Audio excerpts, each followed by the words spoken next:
할렐루야. 하나님께서 이 시간에 우리 함께 하실 줄로 믿습니다. 여러분의 기도에 귀를 기울여 주실 것이고 우리의 자그마한 신음에도 우리 주님께서 응답해 주실 줄로 믿습니다. 요즘에 사회가 계속 뒤숭숭합니다. 또 교회에서, 저 고양시에서 교회에서 또 확진자들이 발생에 대해서 또 좀 비상에 걸렸습니다. 또 사람들이 교회에 대해서 뭐라 그러기도 하고, 교회도 나름대로 또 방역 수칙을 잘 지켜야 됩니다. 여러분 좀 힘드시더라도 교회에서 방역 수칙 잘 지켜주시고, 이게 우리의 믿음 없음이 아니라 그게 교회를 드러내는 일입니다. 하나님께 영광 돌리는 일이니 정부에서 이야기하는 것 고깝게 듣지 마시고 그냥 그래, 이거 내가 한번 고개 숙임으로 교회가 산다라고 생각하시면서 잘 따라주시기 바랍니다. 우리 하나님의 말씀 열왕기상 19장 3절부터 8절까지 있는 말씀입니다. 구약성경 549면에 있고요. 열왕기상 19장 3절부터 8절까지 있는 말씀, 저와 여러분이 한 절씩 교독 드리도록 하겠습니다. 그가 이 형편을 보고 일어나 자기의 생명을 위해 도망하여 유다에 속한 브엘세바에 이르러 자기의 사원을 그곳에 머물게 하고,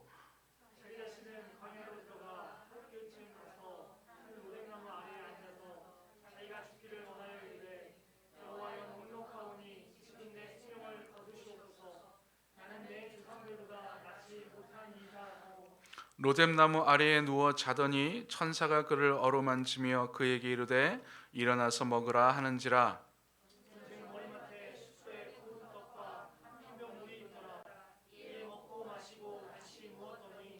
여호와의 천사가 또다시 와서 어루만지며 이르되 일어나 먹으라. 내가 갈 길을 다 가지 못할까 하노라 하는지라.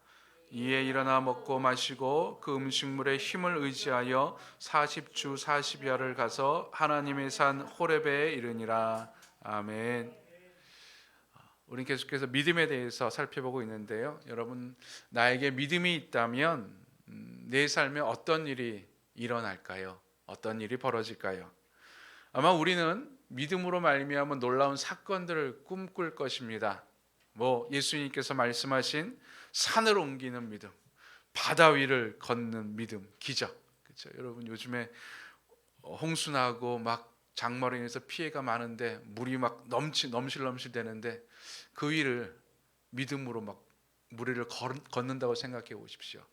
아마 토픽감일 것이고, 저 사람 진짜 어떤 사람이길래 저런 일이 일어날까 할 때 하나님의 이름 높이면서 나는 믿음으로 무리를 걷습니다 라고 말하는 좀 만화 같은 일이지만 우리는 종종 그런 일을 꿈꾸기도 합니다.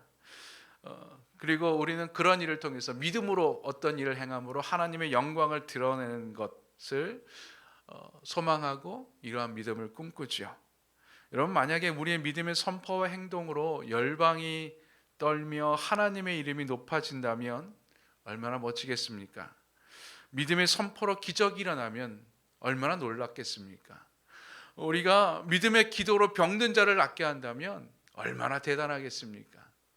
위대한 믿음이죠. 우리는 이러한 위대한 믿음을 갖기를 원합니다. 그렇죠? 누구나 다 믿음 그러면 그런 믿음들을 꿈꿔요. 놀라운 일들을 놀라운 일들을 일으키는 그러한 믿음. 근데 이 놀라운 믿음, 위대한 믿음의 소유자가 구약 성경에 바로 이 엘리야라고 하는 선지자입니다. 그는 서슬이 벌었던 아합 왕 앞에서 하나님의 이름으로 비가 내리지 않을 것을 가뭄을 예언을 합니다. 그리고 하나님의 손에 자신을 맡기고 그릿 시내가에 숨어들고 또 사르밧 과부의 집에 가고, 놀라운 사실은 그 일을 그릿 시내가에 가고 사르밧 과부 앞에 가고 아합 왕 앞에 서는데 조금도 주저하지 않았다고 하는 거예요. 조금도 염려하지 않았다고 하는 거예요. 그저 하나님이 가라면 예 하고 믿음으로 가서 선포하고, 믿음으로 가서 시내가에 숨고, 믿음으로 사르밧 과부의 집에 가서 그 과부한테 오늘 당장 먹고 죽으려고 하는 그 과부한테 너 그 일 하는데 먹고 죽어라는 소리예요. 너 먹고 죽는데 대신에 먹고 죽기 전에 나한테 떡 하나만 갖고 와라. 하나님께서 너 살려주실 것이다. 이러한 말도 되지 않는 선포를 하면서 믿음의 행위를 벌입니다. 그리고 또한 우리가 잘 알듯이 갈멜산에서 바알과 아세라 선지자 850명과 단판을 져서 하늘에서 불이 내려 하나님만이 진짜 신임을 알게 하지요. 그리고 그 850명의 바알과 아세라 선지자들을 다 죽입니다. 그리고 아방한테 이렇게 얘기합니다. 비가 올 텐데 준비하십시오 하면서 갈멜산 꼭대기에 가서 기도합니다. 사원에게 이야기해요. 저 지중해 저 끝에 뭐가 보이느냐? 하늘에 뭐가 보이느냐?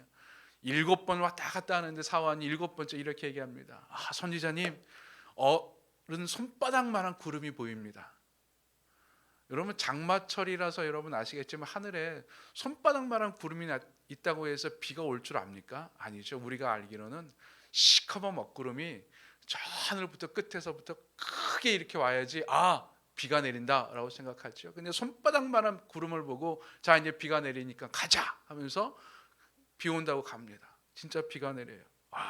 놀라운 믿음의 소유자, 위대한 믿음, 주저함 없이 목숨도 아끼지 않는 위대한 믿음의 소유자가 바로 엘리야입니다.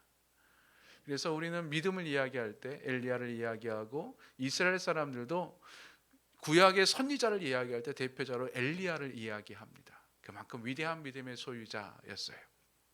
근데 오늘 본문에 반전의 사건이 일어납니다. 바알과 아세라 선지자를 죽이고 난 이후에 의기양양해서 이제는 이제 북이스라엘이 하나님께로 온전히 다 돌아올 거다. 백성들이 다 봤으니까요. 백성들이 하나님의 진짜 신임을 깨달았으니까 이제 다 돌아설 거야. 이제 아합 왕도 이제 하나님을 제대로 믿을 수 있을 거야. 이세벨은 꼼짝 못할 거야라고 생각했는데 이세벨이 내일까지 내가 너를 죽일 것이다라고 하는 협박을 합니다. 모든 것이 엘리야의 예상을 빗나갔습니다. 아합 왕이 좀 더 힘을 낼 것 같은데 이세벨한테 꼼짝 못하고요. 백성들도 그 소식을 들으면 우리 엘리야 선지자를 구해야 된다고 벌떼같이 일어날 텐데 일어나지도 않습니다. 오히려 엘리야의 생명이 위협을 받는 상황이 일어납니다. 아마 엘리야가 좀 갸우뚱했을 거예요. 왜 이런 일이 일어났을까? 믿음으로 선포해야 되는데 왜 이런 일이 일어나지? 여러분, 만약에 우리가 아는 위대한 믿음의 소유자였던 엘리야였다면 이세벨이 내가 너 죽일 거야 라고 협박했다면 어떻게 반응해야 될까요? 한번 우리가 성경을 생각하지 않고 생각을 해보십시오. 어떤 일이 일어나야 되겠습니까? 죽음 앞에서 의연하게 그래? 그럼 나 이세벨 앞에 서지. 이세벨 당신이 여왕이라도 왕비라도 나는 눈 하나 깜짝 안 해. 내 뒤에는 하나님이 있기 때문에 하고 맞서서 단판 맞짱 뜰 수 있었을 거예요. 맞짱 뜨는 믿음을 우리는 아마 생각했을 것입니다. 근데 성경에 보면 참 이상한 행동을 해요. 3절에 보면 이렇게 표현합니다. 그가 이 형편을 보고 일어나 여기까지만 썼으면 좋은데 자기의 생명을 위해 도망하여 라고 말합니다. 자기의 생명을 위해 도망합니다. 꼬리를 내리며 도망간 것입니다. 엘리야답지가 않아요. 근데 어디까지 도망간 줄 아십니까? 북이스라엘이었어요. 남유다랍니다. 다른 나라예요. 물론 형제국가지만 다른 나라입니다. 근데 남유다까지 와서 남유다의 맨 아래 지역, 맨 남쪽 지역인 브엘세바까지 가고 브엘세바에 자기의 사원들을 남겨놓고 그는 또 브엘세바 더 밑으로 광야로 내려갑니다. 그저 이제 죽자사자 달린 거예요. 죽자사자 간 겁니다. 그리고 도망가는 것도 그런데 그는 한 로뎀나무 아래에서 하나님께 죽기를 원합니다. 더 이상 갈 곳이 없습니다. 내가 잡혀 죽느니 차라리 내가 여기서 죽기를 원합니다 라고 하나님 앞에 기도합니다. 엘리야라면 이렇게 하면 안 되는데 여러분, 이 모습만 딱 보면 우리가 18장까지 엘리야의 모습을 모른다면 이 모습만 보면 엘리야는 참 믿음 없는 자예요. 참 연약한 자예요. 어떻게 왕비의 협박에 못 이겨서 도망가갖고 그것도 멀리까지 도망가서 하나님 앞에 하나님 나 죽여주세요, 하나님 나 죽여주세요 라고 말을 할 수 있을까? 만약에 우리가 성경을 편집하는 자였더라면 아마 이렇게 편집하면 우리가 엘리야에 대한 어떤 그림을 놓치지 않았을 것 같아요. 3절에 보면 이렇게 표현하고 있죠. 그가 이 형편을 보고 일어나, 그래서 자기의 생명을 위해 도망하여를 가로치고 지워보세요. 그러면 이렇게 됩니다. 그가 이 형편을 보고 일어나 유다에 속한 브엘세바에 이르러 자기 사원을 그곳에 머물게 하고 자기 자신은 광야로 들어가 하룻길쯤 가서, 그래서 그 4절 마지막을 싹 다 지워보세요. 그리고 5절에 로뎀나무 아래에 누워 자더니, 그러면은요 되게 멋진 모습이 나와요. 여왕 이세벨의 이야기를 듣고 그는 하나님을 만나러 가는 길이에요. 하나님을 만나러 쭉 갑니다. 브엘사까지 광야에서 아주 느긋하게 이세벨을 죽이려고 그러는데 상관없이 광야에서 그냥 자는 거예요. 편하게. 그러자 하나님이 천사가 나타나서 어루만져요. 얼마나 멋있습니까? 근데 그것을 다 뒤집어 버리는, 자기 생명을 위해 도망했다 그러고 로뎀나무 아래에서 죽기를 바라면서 하나님께 기도했다라고 이야기합니다. 왜 성경은 이렇게 엘리야의 이 잘못된 모습, 엘리야의 좀 부족한 모습을 이렇게 드러냈을까요? 하나님께서 우리에게 지금 무엇을 말씀하시는 걸까요?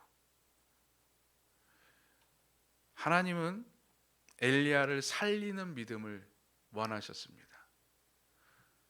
우리는요 엘리야의 믿음을 볼 때 위대한 믿음을 봐요. 갈멜산의 믿음을 봐요. 비를 내리는 믿음을 봐요. 가뭄을 예언하는 그 믿음을 봐요. 위대한 믿음, 보여지는 믿음이에요. 근데 하나님께서 보셨던 믿음은 엘리야를 살리는 믿음이었어요. 살렸던 믿음이었어요. 자기를 살렸던 믿음. 여러분, 엘리야가 가졌던 그 위대한 믿음은 엘리야를 살리지 못했어요. 엘리야를 두려움에 떨게 하고 엘리야를 도망가게 했었습니다. 근데 진짜 엘리야를 살렸던 믿음은 어떤 믿음입니까? 로뎀나무 아래에서 죽기를 바랬던 기도였어요. 로뎀나무 아래에서 죽기를 바랬던 기도. 근데 여기서 중요한 것이 있어요. 4절을 한번 보십시오. 자기 자신은 광야로 들어가 하룻길을 가서 한 로뎀나무 아래에 앉아서 자기가 죽기를 원하여 이르되, 여호와여 넉넉하오니 지금 내 생명을 거두시옵소서. 나는 내 조상들보다 낫지 못하니이다 하고 로뎀나무 아래에 누워 자더니. 그는 모든 것을 다 상실했어요.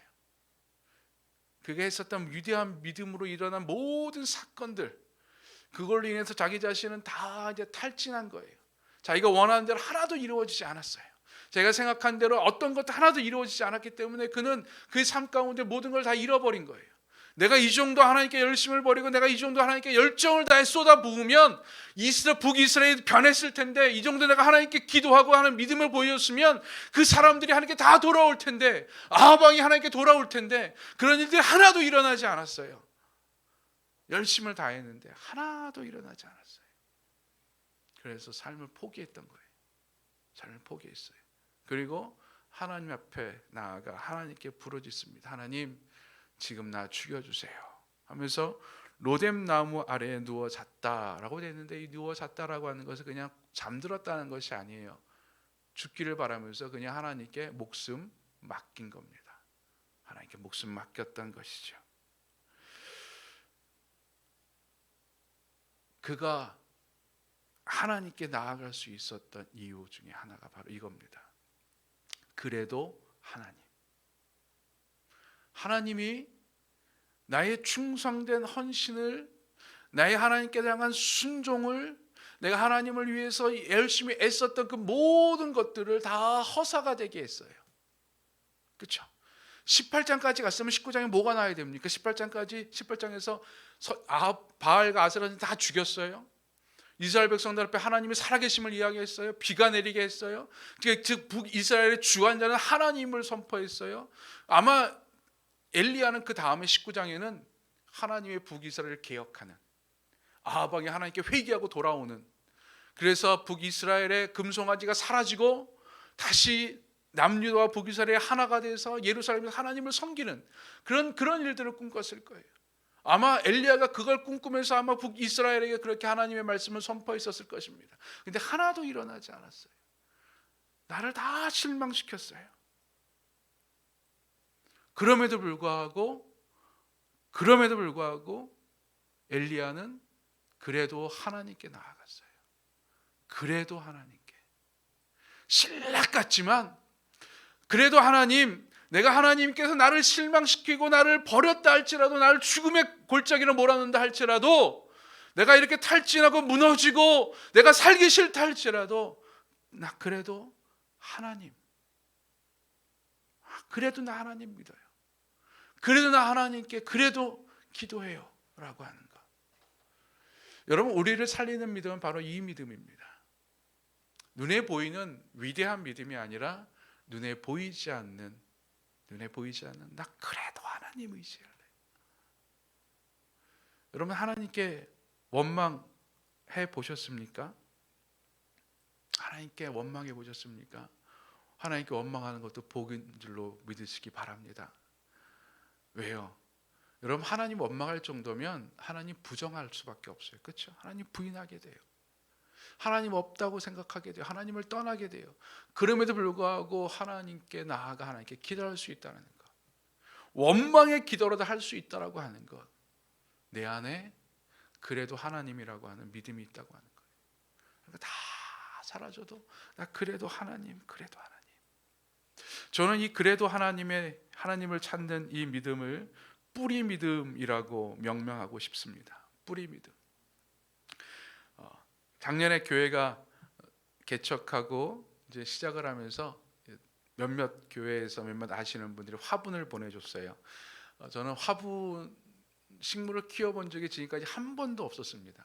화분을 보내줬는데 이 화분을 어떻게 갖다 버리기도 뭐하고 처치하기도 뭐해서 그냥 놔뒀어요. 제가 관리를 잘 못하니까는 몇 개 화분은 죽었고 몇 개가 살아 있었는데, 겨울에 제가 모르고 바깥에 내놓는 바람에 다 얼어서 나무가 죽은 것처럼 보였어요. 그래서 어떡하지? 그러니까 그렇게 보고 있는데 아내가 이 가지들을 다 뜯어내는 거예요. 그래서 저는, 야, 나무가 가지가 잎 사이가 떨어지면 이게 못 살 텐데, 숨을 못 쉴 텐데. 그래서 아내를 말렸어요. 그 잎사귀 띄면 어떡해? 죽으면 어떡하라고. 그러니까 아내가 하는 말이 걱정하지 말래요. 다 떼어내도 살아난대요. 그래서 믿지 않았어요. 왜냐하면 아내도 화분을 키워본 적이 없어요. 믿지 않았는데 이제는 아내다 놔두고 겨울이 지나고 봄이 되는데요, 놀랍게 그 나무에서 잎사귀가 열리는 거예요. 잎사귀가 막 커지는 거예요. 지금은 밖에 보시죠? 이게 풍성해졌어요. 그 이유를 곰곰이 생각해 봤습니다. 그러니까 죽은 화분도 있고 그렇게 살아나는 화분도 있는데 곰곰이 생각해 봤어요. 왜 그랬을까? 왜 살아났지? 이건 왜 죽었지? 알고 보니까는 뿌리더라고요. 살아나는 나무는 가지에 앙상하고 아무것도 없는 것 같아도 뿌리가 살아 있었어요. 뿌리가 살아있다 보니까 뿌리에서 계속 영양분을 공급받고 그 뿌리에서, 보이지 않는 뿌리에서 계속 양분을 공급해 주니까 잎사귀가 났어요. 근데 어떤 다른 화분은 잎사귀가 파래요. 좋았어요. 보기 되게 너무너무 좋았어요. 근데 어느 날 보니까는 잎사귀가 말라가는 거예요. 죽었어요. 보니까는 뿌리가 먼저 죽었더라고요. 뿌리가 먼저. 여러분, 우리 신앙의 뿌리가 뭡니까? 우리 신앙의 뿌리는요, 뿌리의 믿음은 다른 게 아니에요. 그래도 하나님을 의지하는 거예요. 그래도 하나님께 나아가는 거예요. 그래도 하나님을 붙잡는 거예요. 엘리야처럼 내가 탈진이 되고 내가 무너지고 내가 내 살 길이 막막하고 내가 죽고 싶을지라도, 내가 죽을 지경에 있을지라도 나 그래도 하나님께 기도하는 거예요. 하나님께 나 죽여달라고 기도하는 거예요. 하나님께 나 죽여달라고 매달리는 거예요. 그럴 때 하나님은 무엇을 보십니까? 너 죽여달라고? 야, 이 믿음 없는 거사, 내가 너한테 그렇게 하라고 명령 주고 순종하고 어떤 능력을 줘도 너는 그 능력을 제대로 발휘하지 못하고 이렇게 죽여달라고 탈진하고 있냐? 하나님께서 원망하지 않으셨어요. 그걸 책망하지 않으셨어요. 5절에 보면 이렇게 표현하고 있습니다. 로뎀나무 아래에 누워 자더니 천사가 그를 어루만지며 하나님께서 어루만지시는 믿음은 나 그래도 하나님의 믿음이에요. 하나님께서 그를 어루만지고 그에게 먹을 것을 가져다 주는 믿음은 큰 일을 행하는 믿음이 아니라 그래도 하나님 신뢰하는 거예요. 그래도 하나님 붙잡는 거예요. 그럴 때 하나님께서 그를 다시 회복시키시는 거예요. 우리는 큰 믿음을 간직하기를 원하고 큰 믿음으로 하나님의 영광을 드러내기 원합니다. 예, 그것도 좋아요. 너무너무 멋진 일이에요. 그러나 진짜 우리를 살리는 믿음은 뿌리 믿음이에요. 여러분, 뿌리 단단히 박혀 있습니까? 어떠한 상황에서도 나 그래도 하나님 의지하고 있습니까? 어떠한 상황에서도 그래도 하나님 신뢰하고 있습니까? 하나님이 나에게 어떤 나쁜 것을 던져준다 할지라도 나 그래도 하나님 신뢰합니다 라고 이야기하고 있습니까? 하나님께서 원하시는 거예요. 그것만 있다면, 그래도 그것만 내가 가지고 있다면 하나님은 다시 우리를 회복시켜 주실 줄로 믿습니다. 하나님은 다시 우리를 살게 하실 것이고, 다시 우리에게 사명을 허락해 주실 것이고, 다시 우리에게 위대한 믿음의 역사를 베풀어 주실 줄로 믿습니다. 여러분, 그걸 기대합시다. 그거 바라보시고, 하나님, 내가 모든 것에 실망하고 모든 것에 무너지고 살기조차 힘들다 할지라도 그래도 하나님 의지하게 하여 주시옵소서. 내 뿌리만큼은 하나님을 바라보게 하여 주시고 하나님을 향하게 하여 주시옵소서. 그럴 때 우리의 삶 가운데 주의 은혜가, 주의 어루만져 주심이 나타나게 될 줄로 믿습니다. 끝까지 복음이 전해질 때까지 증인된 삶을 결코 쉬지 않으리. 땅 끝까지 복음이 전해질 때까지